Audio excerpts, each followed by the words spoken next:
Magandang buhay sa lahat mga kawaw. Isa na namang kontrobersyal na pangyayari ang nangyari sa ating bansa sa graduation ceremony sa Antique. Ito ay nangyari sa isang high school doon at noong April 15 nga po ay nakakalungkot na pangyayari na yung mga graduating students ay pinahubad ang toga. Nag-upload po tayo, disclaimer, ang ating mga photos na ito hindi atin, lang po tayo screenshot sa mga update para lang makapagbigay ng ulat sa inyo. Gusto ko lang malaman ang opinion ng publiko sapagkat marami nagagalit, marami ang nadidismaya, pero mas maganda may tama tayong kaalaman sa pangyayari. Sa kasalukuyan, ito po ay ongoing ng investigation.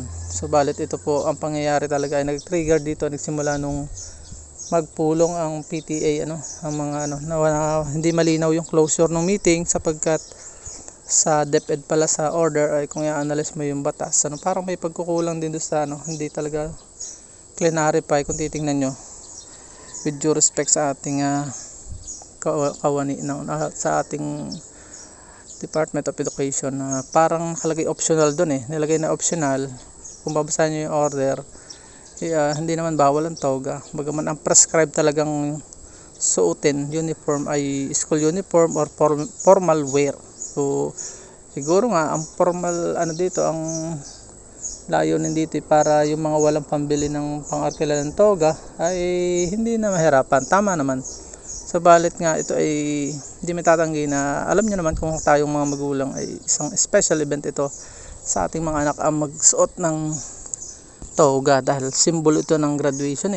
Nakakalungkot sa isang magulang na nagpakahirap na hindi mo lang makita ang presentableng masasabing graduate talaga yung anak, lalo ng the part of mga bata na magtatapos.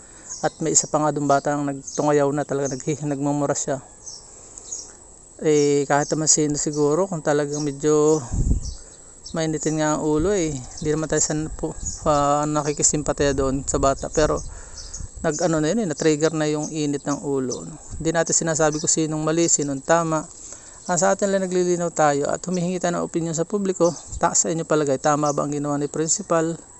Sabi nung iba, si principal ay sumusunod lang sa order. Tama naman, kaya lang sabi nung iba, hati ang opinion po ng publiko.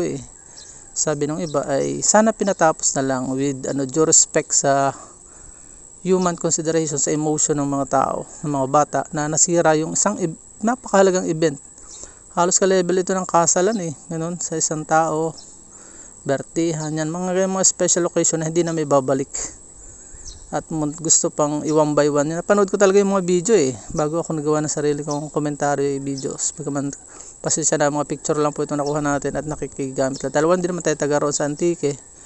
Yun po nakita ko talaga na pati diploma is sinabi doon na i-one by one na lang ang release. Ngayon po, good news is i-release na rin ito, hindi pwede i-hold. So abangan natin, panalangin natin maging maayos ito at wag na sanang maulit sa mga graduation ceremony pang sasagawa. Sana sa mga PTA pakiusap natin, linawin ang pulong para kasi kung anong agreement ng PTA, kung selyado yon, permado ang lahat, nagbayad ang lahat, wala na pong laban doon ng anumang ang katang DepEd sapagkat pinagkasunduan po yun po ang pagkakaalam ko diyan, sapagkat outside halos yung may na lang tayo, ang concern na lang doon ng right na lang doon ng DepEd ay yung monitoring, pagsasubmit din ng konti kung lalabag talaga sa batas yung hindi natin sinisisi si principal, sumusunod lang sa order, pero sana nga ay nailagay sa tama at na-consider yung damdamin ng mga batang habang buhay nilang dadalhin yung pangyayaring iyon. Yung may nag-iyakan pa at parang nahimatay sa video. Panoorin nyo lang po yung ibang video na talaga actual na mapapanood yung at panalangin natin na huwag na maulit ito at ma-overcome ng mga bata yung trauma sa pangyayaring ito. Maraming salamat. Nagbigay lang po tayo ng wisdom, wala tayo sinisiraan tao. Tayo po ay comment to below kung anong inyong mararamdaman at ano ba talaga, kung may update po kayo doon sa lugar ay di makatutulong po natin pong pag-usapan, ibahagi sa kwento para saka huwag na sana maulit ang mga ganito, padami ng padami. Kalma-kalma lang po tayo mga kababayan.